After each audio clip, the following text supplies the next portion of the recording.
This webinar is being hosted by Blackmore Connects, the ultimate platform for executives wanting to get in private equity. It's also being hosted by Blackmore Partners, Inc., which is the deal side, independent sponsors, and investors. Our mission is to find and work with executives who want to land private equity roles. Now, we do have specific criteria I'd like to go over, and I'd like to talk a little bit about the purple squirrel. If you've been on our calls before, you know what the purple squirrel is. But let me tell you what kind of executives we're looking for. Blackmore Partners and Blackmore Connects, we're looking for execs who have industry and or niche expertise, and you can articulate that. You have a track record of building revenue and EBITDA in any cycle, a P&L history of at least 50 million, a verifiable track record. We're looking for those who are tired of being wage slave. And what I mean by that is you've made a lot of money for other people, but if you look at that money and you look at the bonuses you've gotten, the salary, you've really not gotten but barely a sliver of what that value creation is. We're looking for executives who want their due and are willing to, if you will, run a marathon at a sprint pace. That's what it's like in private equity. We're looking for execs who are tired of just having a good lifestyle and know equity is the way to go. You have a long-term value creation mindset. And it'll be interesting as I go through these. You know, Chip, as we come to you, and I do have you on mute, and I'll take you off as we get started, on what your criteria is when you work with backable execs. We're looking for a value creation mindset. We hope to define that here today. That you're determined to get into private equity because of the freedom to create value, and you get paid upside via equity.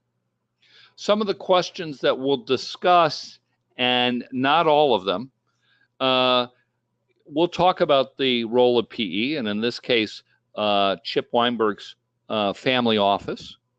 We'll talk about what kind of a PE firm or family office Chip is compared to, or Weinberg Capital is compared to others, and what it is not, what they're investing in and what not, and why. In some of the other webinars, we talk about where to find PE firms. And by the way, if you want to find hundreds and hundreds of private equity firms, the best thing to do is get to conferences like Blackmore Connects or ACG. Two different types of conferences, but private equity firms are still there, okay? We'll talk a little bit in this pre-portion of why reaching out to 200 emails via 200 PE firms is the way to go to get the attention of private equity, to get to the tipping point, to get to the momentum, which is critical, and why it's critical to start building your connections with PE firms now, and a little bit about the email language. And we'll talk with Chip about that, what kind of emails get his attention. And we'll see if we agree on that. And how to find PE firms that are a match to your outcomes, or better said, to your deal expertise, your niche expertise, your background, okay? So let's go on to the type of PE firms that Blackmore is bringing to the table, or Blackmore Connects. We're typically working with private equities firms that are investing in 3 million to 50 million EBITDA. They're looking for niches. They're looking for execs, number one, with a deal and or a deal thesis. A deal thesis gets the conversation going, okay? Do you always have to have a deal? No. If you don't know how to find deals, get to us at Blackmore Connects, and we'll help you do that. Here's some do's and don'ts in dealing with private equity firms. Again, remember this, Chip. We'd love your feedback. What works for you, doesn't work for you today. Do not reach out to a PE firm with a resume. Why? Private equity firms are in the business of doing deals. If you get lucky to hit your resume at the exact same time, they're looking for a replacement exec, or they're doing a deal and they need expertise, you're very lucky. But these private equity firms are seeing hundreds and hundreds of emails every day. And when you just send a resume and tell them how great you're going to be, they don't have time for it. They're busy going, how do I put capital to work? Or they're busy dealing with issues in their portfolio companies and growing or moving towards an exit. So a resume is not going to do it. What we want you to reach out with is a bio or a deal thesis. Now, what is a deal thesis? To Blackmore, a deal thesis is your ability to articulate trends, and given those trends, how will you take advantage of those trends by doing an acquisition in the 3+ million EBITDA? No startups, okay? So a deal thesis is your calling card, okay? So what do you write to get private equity interest if you have a deal thesis? Is right here. You know, I'm actively talking to proprietary targets. They want M&A minded executives. They are looking for proprietary targets. And this is a typical email. What to say when you're on the phone. You want to be able to articulate, or, you know, in your email, what kind of industry, EBITDA, that you have a thesis, and you want only a 15 or 20-minute meeting. Anything longer than a 15 or 20-minute meeting by phone is too much time for a private equity firm unless you have an actionable deal, which, you know, 99.9% of the executives don't at the time they start this process.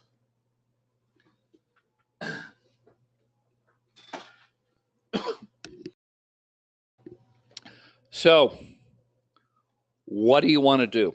Do you want to take 4 hours a week for 6 months, emailing hundreds of firms, or do you want to, if you will, build out a list of PE firms that are exact match to your background? And how do you do that? Through PitchBook, through Preqin, and through Bloomberg for private equity. Those are the 3 best databases that you can get in the market. I highly recommend that you find some way to get access to those databases, either through Blackmore Connects, which is free, or through someone you know, and do the research to match your background.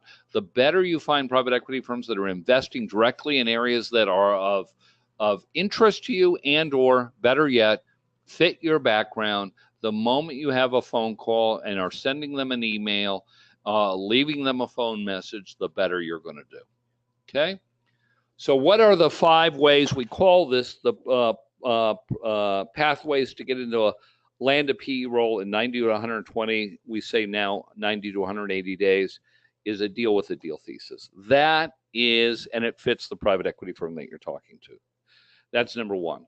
The purple squirrel is the way to differentiate yourself versus a guy with a resume, is you do a deal thesis tailored specifically to your expertise, knowledge, industry expertise, and you ask for a 15-minute phone call, okay, to 200 PE firms. That's real key. Why 200? It takes critical mass to hit the right time. You can wait for recruiters' calls. Don't recommend it. We're finding less than 10% of private equity firms are doing investments or investing in recruiters right now. Less than 10%.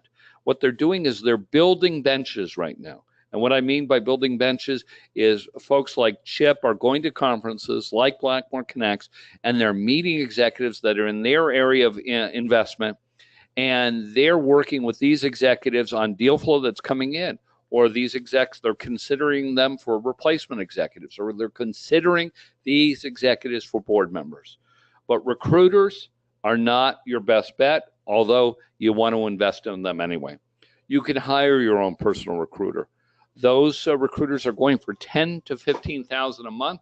Expect to spend around $75,000, worth every penny. The good ones, you're definitely going to land roles. The next area for the in-person, nothing can take place of going to events like ACG or Blackmore Connects. And Chip will talk about his experience of being at both and what it's like, and make his recommendation. I personally go to 12 ACG events a year. Just to give you a sense, there's typically anywhere from, depending on the size, 50 to 200 private equity firms and about 1,000 vendors, and in a one-day event. It's certainly a challenge to get to these private equity firms, but at least you can collect cards and you can shake their hands. Blackmore Connects, everything's one-on-one, everything's set up before that. So we're now going to go to Weinberg Capital and introduce Chip Weinberg, one of the leaders of the company, and I believe a co-founder. I'm going to take you off mute here. Let me go to Chip. All righty. Chip, I want to thank you for joining us. Weinberg Capital. Weinberg Capital is a partner in the Blackmore Connects events, one of the premier family offices in the market today. Chip is going to define the difference between family offices and other kind of capital partners. Chip, to get started, how would you describe your firm? Well, thanks, Gerald. I'd just like to say thanks for having me today, and look forward to talking to everyone who's on the webinar as well, and hopefully answering some questions. So I think that the best way to introduce Weinberg Capital is we're a family office. We're based in Cleveland, and we're dedicated to doing direct deal investing. And I use the word dedicated because I see us as a very good hybrid between a typical PE firm and a family office. And one of the attributes of family offices is a lot of times they are not focused on doing direct deal investing or acquisitions. A lot of times they will be investors in funds of funds or mutual funds and that sort of thing, or even more unrelated items like investing in venture deals or even things like theater. Whereas our background and our roots really are in doing direct deal investing in private equity and other classes. And what that does is it gives us the professionalism that you would find with a typical PE fund, but also the same focus. And then at the same time, I think we have, as a family office, some of the positive hallmarks of that class of investor, which are what I'd like to describe as more of a kinder, gentler approach. We have a little bit of a longer hold period than a typical PE firm might want to exit in 5 years, whereas we could be a 7 to 10 year hold. And we match up very well with a seller who's a family, an individual, or an entrepreneur versus another PE exit. And why is that? Well, that would be because a lot of the times when you're a founder of a business, it becomes your baby and you're very proud of it. You might have family members in the company, and you want to make sure that the company ends up in good hands, and we become a good shepherd for the next leg of its journey upward. And to do that, I think it's about creating the framework for protecting the people, battling against the image of PE firms sort of selling off assets just to increase the bottom line, and being flexible with our structure. In terms of what we look at, we tend to be in the lower middle market, kind of 3 to 7 million in EBITDA sweet spot. We'll have, we look nationwide, but tend to try to look at how easy it is to get somewhere, just because when you're managing a small business, you've got to be able to be there. And then we like manufacturing's our home base, but we like consumer and distribution. And then something I can certainly be talking about, we'll open up other areas if we're backing an executive that really knows a sector well. So talk about that for a moment. Since we're talking to so many executives here on this call, what does it mean, backable? What do you look for in the traits? You heard me cover some of the traits we look for in a backable exec. How would you articulate it? Well, there's certainly a lot of different features of a backable executive, but one of the most important is They have industry knowledge that enables them to take a business and look at it with an eye that somebody that wasn't familiar with that sector would see or wouldn't see. So they could look at healthcare as a good example. It's an area where I have not really looked at a healthcare business since the Affordable Care Act. I'm too afraid of the reimbursement risk issue. I don't know it well, and it's harder to sort of get up to speed with something that has that many sort of legislative items around it. If someone comes to me and says, I've run 3 healthcare businesses, I know the sector, I understand the regulation, I know how to spot opportunity, then there's really something there. I've got a person that can say, here's why this company is good, here's why I can grow it. Whereas if that same deal just came across my desk, I probably would be afraid of it. I just wouldn't know what I could be missing, even if it looked like a good company. You talk about that they have to have run. What about COOs or CFOs who have a CFO/COO role being backable? They definitely could be. I mean, obviously, it's different degrees. It depends on what anybody did and what we're looking at. But absolutely, someone that was a CFO and understands the operations could also spot things. And I think it's about playing to the strengths of whatever it is you're good at, and to the extent you have knowledge, and certainly even more important, you have a deal available or in front of you that's actionable. That goes a long way. I think another important thing, attributes, I think it's also being authentic. I think if somebody comes to me and they say, hey, here's where my skill set is, here's what I'm good at, here's what I can do, here's areas where we should look, and I'm not as strong here, that tells me that I can trust their abilities. I mean, they know what they're good at, they know what their strengths are, they're not trying to be something they're not. So I can work with all forms of someone in front of me. It's just a matter of identifying how they fit against whatever the target is. If they don't have a deal and they have a deal thesis, tell us about the role a deal thesis plays. And you see many of them because you come to so many Blackmore Connects conferences. Talk about the qualities of a deal thesis, what is contained into them, and how they serve to start the conversation.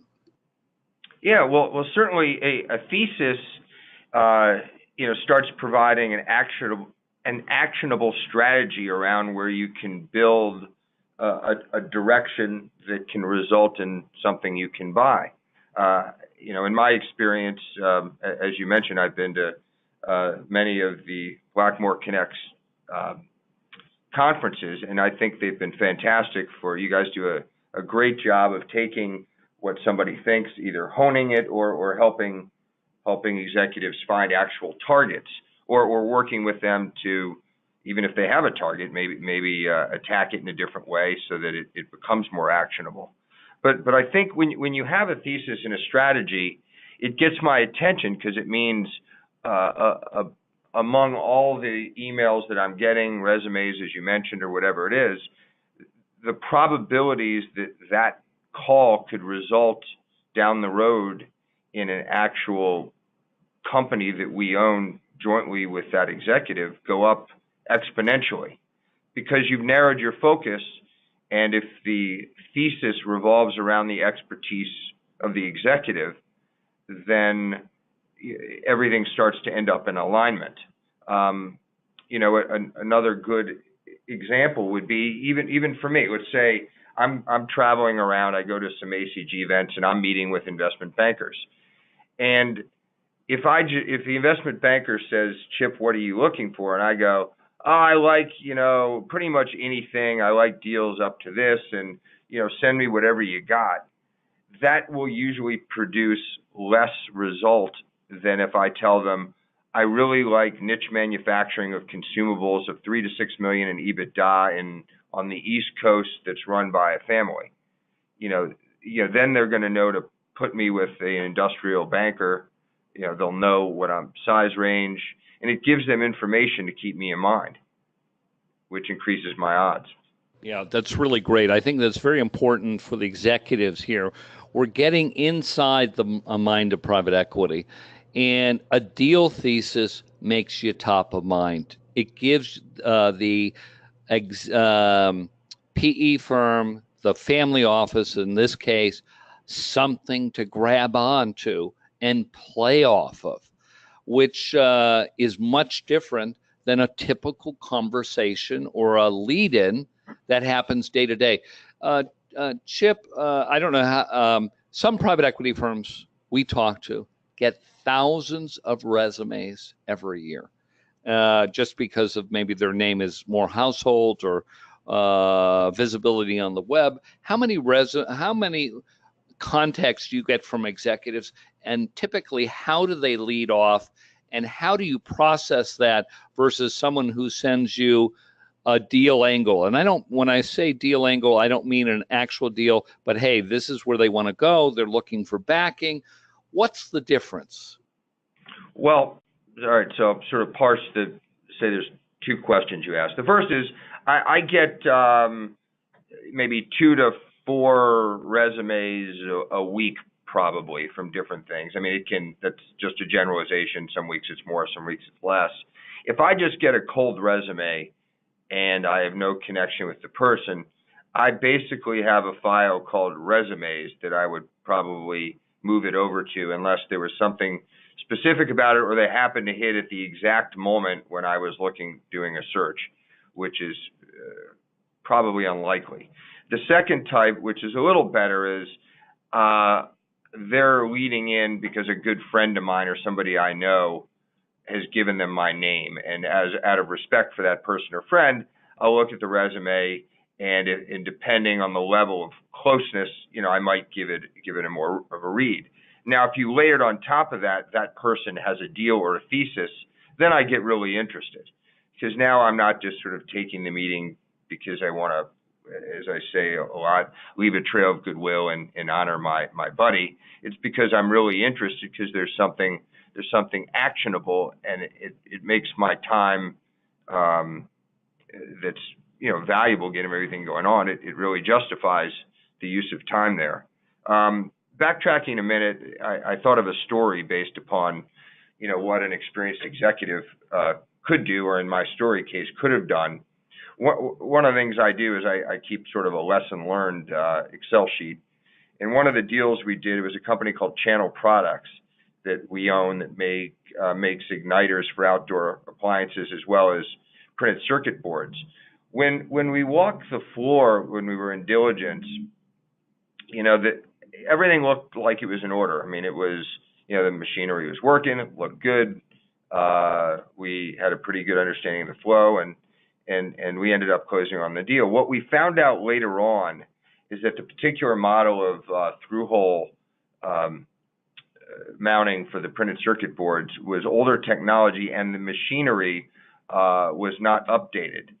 Now, somebody that knew that industry, if they had been an exec I was backing, would have spotted that in about 10 seconds, because they would have been familiar with the equipment, and they would have been able to give us a heads up that we needed to add working capital or CapEx into the budget so that we can avoid going into the deal with that issue. Maybe we would have had a purchase price adjustment. I don't know. But it's just a real world example that if I had backed somebody, the value they could have brought just from their experience. And that could have been, a CFO could have potentially spotted that just as well as the CEO as well. Yeah, especially in the smaller end. And so let's, you talk about value creation, but I just lost the question. So let's digress from this. We'll come back to deal thesis, getting the attention of firms like yours. And let's talk about how your firm was founded. Chip, I always think of you because you're the first person I met years and years ago. But I think this company goes way back. Can you tell us a bit about it? Yes, certainly. So the Weinberg Capital, as a family business, was founded by my father going back into the late 70s. he was an LBO guy, first person from our family to actually go to college. So it's not like the Weinberg family spans dynasties that were, was passed on through the generations. He was able to learn how to buy a small business himself, and then he would run it. This is back before private equity was a term even. And so he would run it, and then, several years later, he would sell it and buy a little bit of a bigger one. And eventually that led to the mid-'80s when he bought probably the most referenceable success, which is the first leg of a company called Hawk Corporation. And Hawk manufactured brake and clutch friction materials for ag, aerospace, racing, really non-automotive stuff. You could put truck and miscellaneous industrial. So they would supply Caterpillar, aircraft braking systems, Harnisch-Fager, NASCAR teams. And it was a proprietary technology-based company with good margins. And what Ron, my father, started to do is add on acquisitions. And while a lot of his peers were building funds, he was growing this company. I joined with him in the mid-'90s, and after starting over in one of the facilities, I headed up the corporate development, and together we bought some more companies and then went public in the late '90s. And then if you sort of follow time forward, we kept doing add-ons. I set up a plant in China to help grow the business. And eventually it came full circle where Hawk had to digest all the different acquisitions, and I left to restart Weinberg Capital outside of Hawk Corporation. And the idea was, as I said in my intro, to partner with individuals or families trying to help them professionalize their business with best practices and take their business to the next level, as they say. So this brings me to a few different questions. What's different when your father started in private equity now? So that's one of the questions I want to get into. Can someone just buy a small business and get into do private equity deals? What's going on with valuation, and how does that tie in to executives being more important than ever? Okay. Well, certainly you could call it an asset class, really, of private equity, has come a long way since my father's days. I mean, in many ways, I'm sort of envious of the old stories he tells where you could walk around your country club and people would have companies to sell. Those days are long gone. And it's because of the success of the asset class. If you sort of follow it forward, basically, once the class started to mature, you had private equity funds started to come into the mix. So pension funds and insurance companies started deploying capital into the sector. And then the first generations of funds came out, and things were still fairly easy to find back in the let's say the '90s. And then a lot of the executives of those first funds left off and started starting other ones. And if you keep following forward today, you really have a mature asset class going all the way down to probably about 2 million in EBITDA, maybe even lower in some cases, because people are doing add-ons. So you've got a market where everybody's out there looking for deals, and it's not easy anymore. So to answer your question, the benefit of what Blackmore offers is a way to, for a group like me or a private equity firm, to get proprietary deal flow coming along with somebody that knows the sector and increases your odds of having a good outcome. Because one of the other things that can happen these days is, sure, I could go buy a company and overpay for it because it's in an auction. But then if things don't go well, I end up not making money on the investment. You don't usually make money on the buy, you make it on the sell. And then the other thing, if you're an executive running that company, you're certainly not going to make your upside, and you're still a wage slave in effect. And this ties into what's the value of the executive in today's market.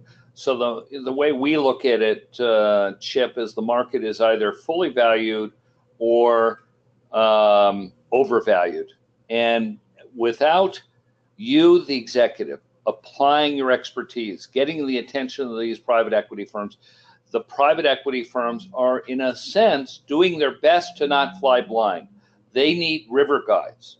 And one of the things you brought up with is proprietary deal flow. So most executives we talk to, their first thing is saying, I don't know of any deals. Well, the thing I want to say to those of you who are executives, yes, in the old days, you could probably be like Ron Sr., and there were deals at the country club. They're just waiting. Nowadays, private equity firms are looking for executives who are attempting, talking, working to identify companies that match a thesis and then start networking with those people. And why? Well, in this market, not only are private equity firms, when they buy a company, they're also doing add-ons. So as you get to know a market in your area of expertise and you're networking and mapping that market, getting to know owners, how valuable does that make that executive, Chip? Well, it's extremely valuable. I mean, as you just mentioned, the days of the country club are over, and it is an overvalued or fully valued market. So, that's why I go to the conferences. It's a very, very different type of venue than anything else out there. So while we're on about finding deals, I'm going to ask you about how you find deals, but what we do with executives who are coming to the conferences and working on our backable exec process is we have one of the biggest owner databases around that we subscribe to. What we do is we get from the executives the NAICS codes associated with their industry expertise, and we start building out Excel spreadsheets, get the phone numbers, get the emails, get the website, so that executive can quickly scan those companies and weed out the ones that are not. And then we have templates and tools for reaching out to those owners to start the conversation, to warm up things. Because when you go to work on a deal with Chip's firm, and Chip, what percentage of the deals do you see that are investment bank versus proprietary? Well, gosh, proprietary deals are a very small percentage. I mean, let's say, out of 100, maybe I see 4 proprietary, but 2 I'm not interested in. Got it. So, and the rest are, so we'll just say 95% of your deal flow is investment bank. And you may get deal flow that you just pass on because you don't have the expertise. So one of the benefits for you getting on this call, getting started, getting your deal thesis, letting Blackmore help you build out a funnel and demonstrating you're M&A minded, it increases the interest level of folks like Chip, their firms, bringing deal flow that is a match for your deal thesis or adjacent, because you will stick in the mind. So you're not just doing it all your own. What are your thoughts about that comment, Chip? I think that makes perfect sense. I would agree with it. And by the way, as we're continuing here, I want to remind everyone there's a question section. Please go ahead and start writing down your questions so that we have them. And by the way, Chip, I'm still on the biography page. Do you want to continue to discuss anything else on the biography? You want to go to the next one on what makes us different, I think. Investment criteria? Let's see, is there anything there? No, I think got that. Yeah, that's good. I think let me just look for I missed anything here. Yeah, so I'll bring up a couple things at the bottom. One of the things I like to talk about, which I think is important for, I like this to tell this to the executives at the conferences as well. I think core values for us are very important. if you see in the bottom, we have these 6 core values we implement at all our portfolio companies. But the first one, integrity, and we also apply that to the executives that we work with, in the sense that I really try to make working with executives an enjoyable and stress-free process, in the sense that if you do work with us, and I meet you at the Blackmore conference, one of the things we do is we really like working with folks with experience like that. So we are all about making sure what Gerald says happens, that at the end of the day, you have equity, that when there's a successful exit, you realize the fruits of your labor in a manner that you haven't achieved ever before. And then these other core values we believe are helpful also to let sellers know they're going to end up in good hands.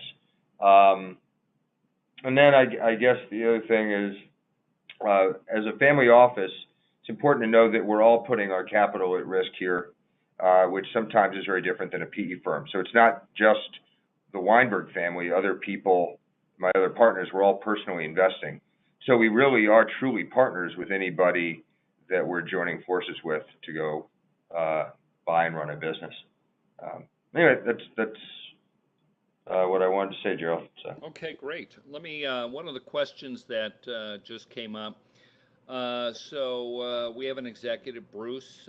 He's asking, where would you go if your experience is in the lower, I would call it lower market, building companies from 500K up to 3 million EBITDA mark? Bruce, that is actually a burgeoning category for private equity firms. It's a very unique type of family offices and private equity firms. They tend to be very operationally oriented, and the only way to find those folks is by luck, or I recommend that you get a hold of the Blackmore Connects group and join, and you can get access to PitchBook, or if you have access to PitchBook somewhere else. By the way, PitchBook is about $40,000 a year for the license. There's also Prequin, $33,000, and Bloomberg Terminal for private equity, which is about $29,000. PitchBook is the best. So that's a burgeoning market, and you would have to get the Blackmore Connects to build out a list of PE firms in that market. Not only what you would want to do is you'd want to specify what industries and other factors the Blackmore Connects can do it, but that's all part of being members. Do you have any other way that people can find the 500K to 3 million EBITDA? Go ahead, Chip. Yeah, I've got some thought. Are you talking about finding it or finding a partner for it? Finding, I guess partners that do that. Oh yeah.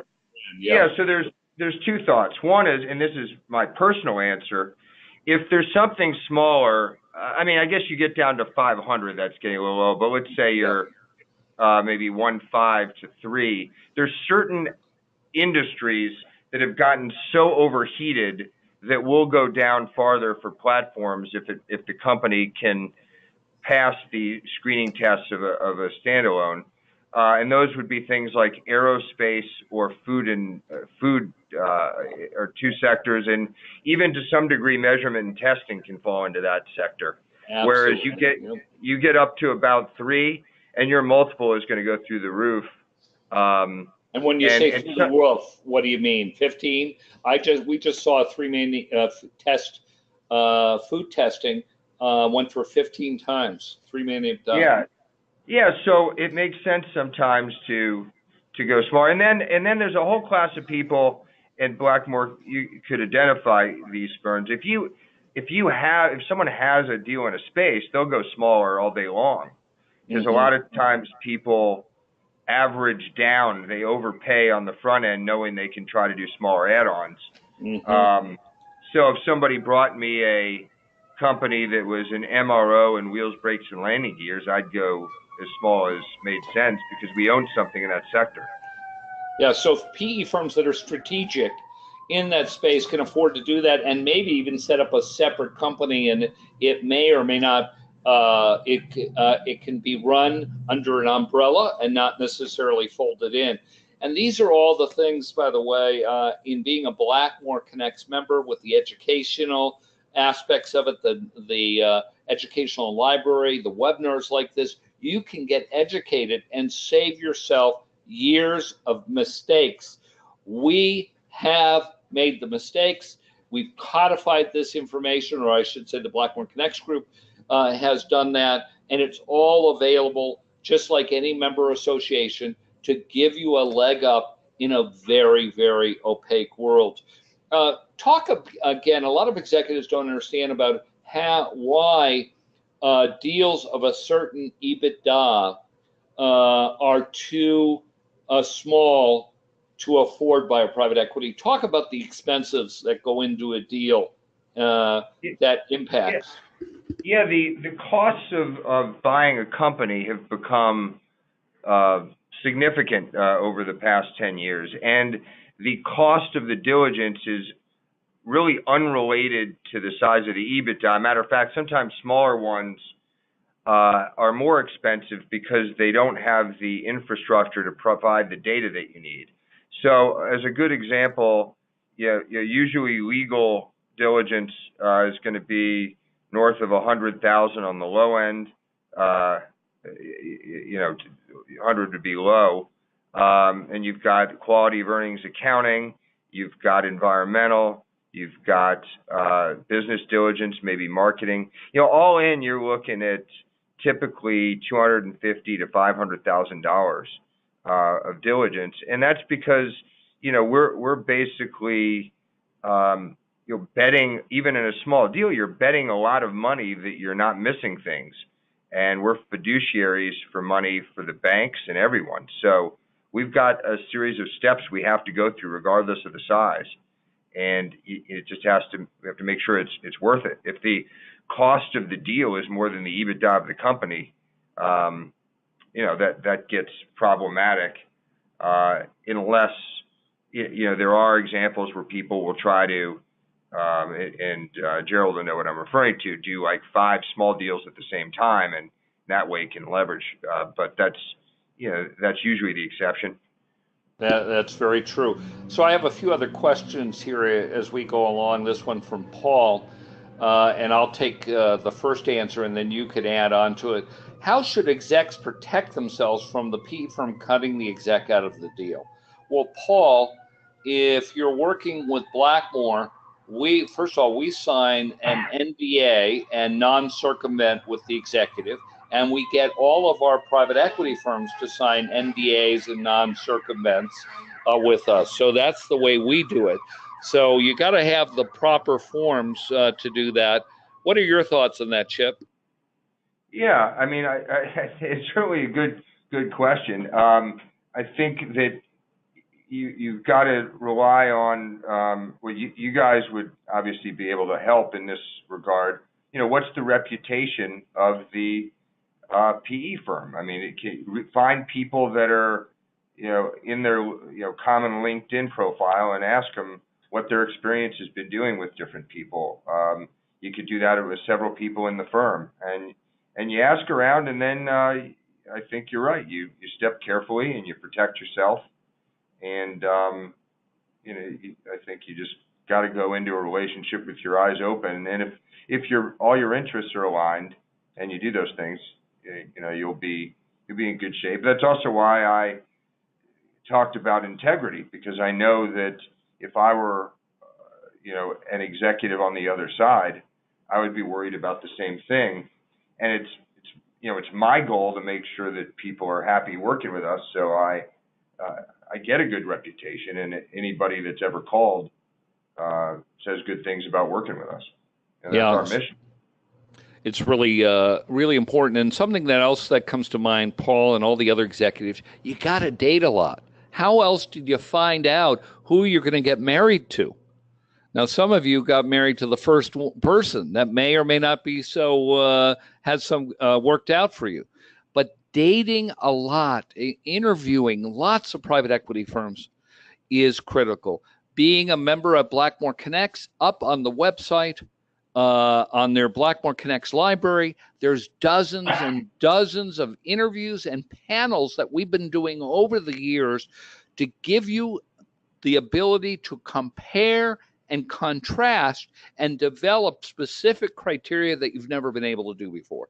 In addition, getting on the phone with 50, 100 PE firms and learning about their investment criteria, learning the questions to ask, that's all part of the training and development the Blackmore Connects group does to prepare you for choosing the right PE firm. Let's go to another exec here, Brian.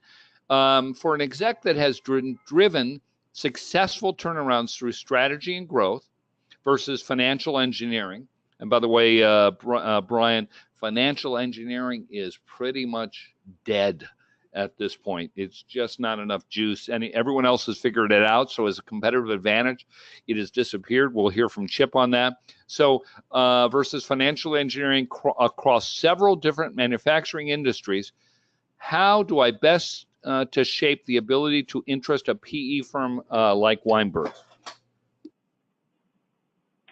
Well, first of all, I do think financial engineering is dead. I mean, I was never a believer in it, even at its heyday. That just wasn't our thesis. I thought that could produce short-term gains, and it's also a little bit like rolling the dice.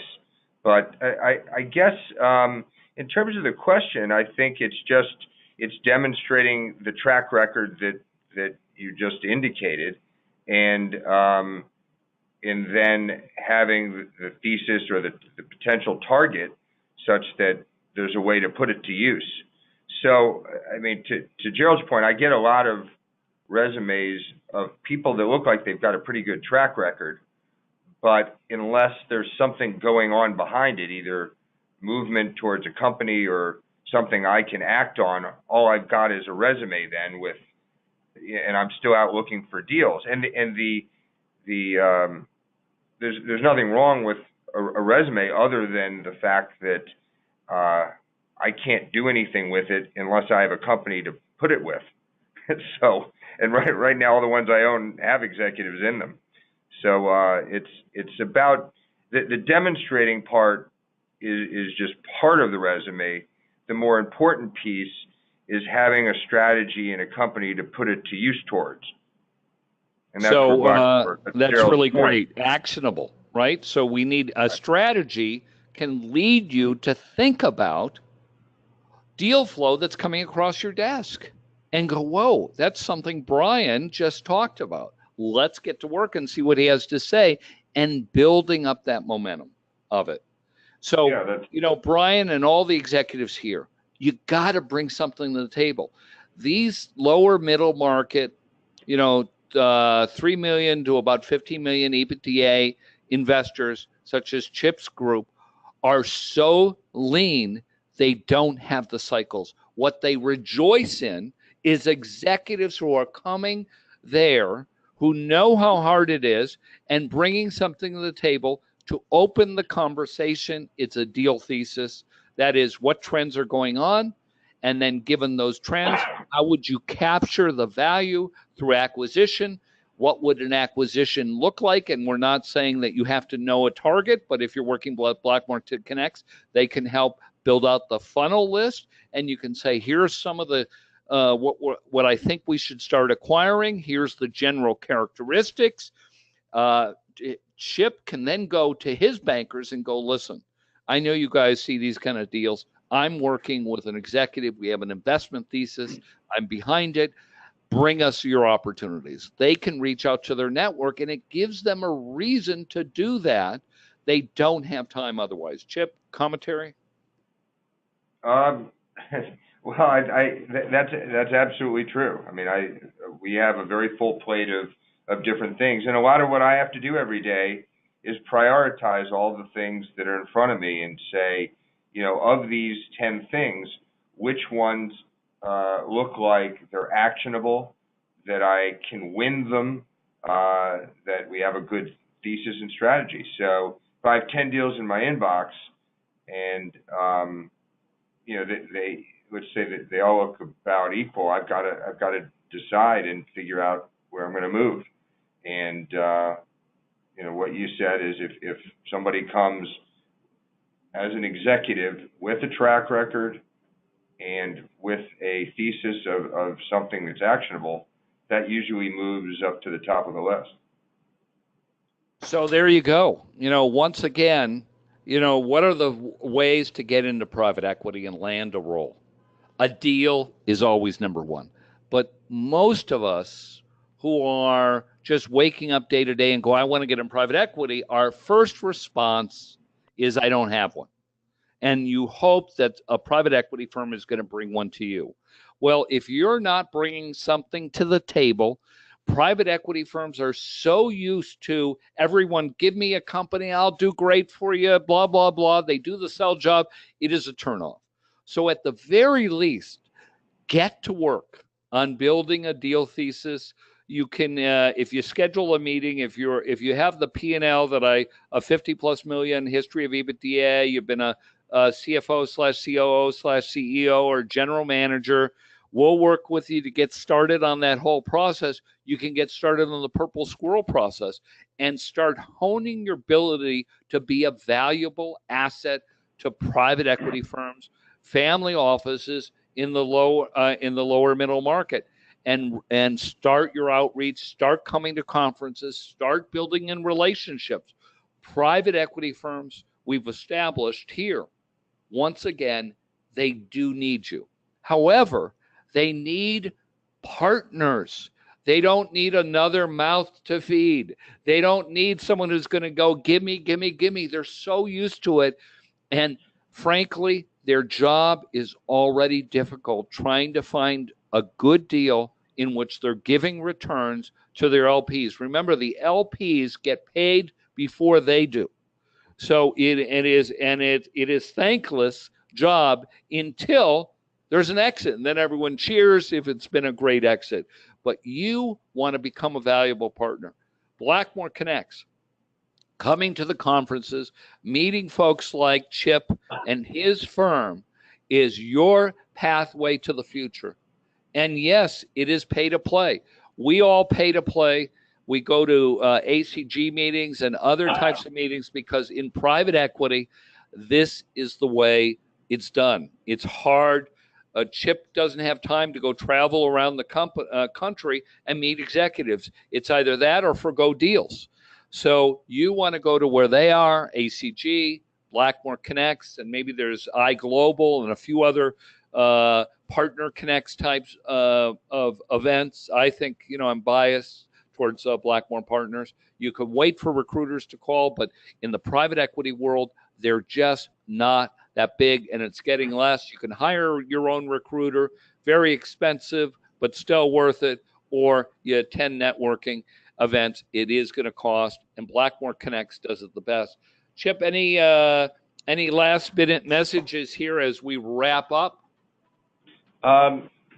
Just that when you alluded to ACG events, which I do attend also, there is a big difference between what you do and what they do. When I go to those ACG events, and I go, maybe to 3 to 5 of them per year, it's much more of a mob scene. It's not as direct. I tend not to meet executives. It's usually investment bankers.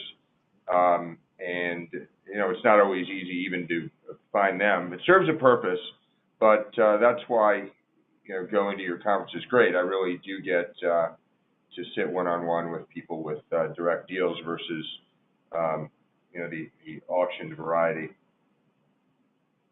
Well, really great. I do want to say our next conference is coming up April 11th, and one of Chip's colleagues will be at that. Who's going to be from your group at the April 11th in Chicago, 11:30 to 6:30? Yeah, Nick Leiby will be there. He's got a long experience in private equity, and he will be set to represent us. Great. Well, thank you for your time and attention, everyone. And we look forward to seeing you at one of our Blackmore Connects. If you're interested, just send me an email, and I'll introduce you to Nathan Collins, the director. Or if you have any other questions about doing deal thesis and coaching and development, we're happy to schedule a short call to get you started on the path to private equity. That's it. We'll be ending the broadcast.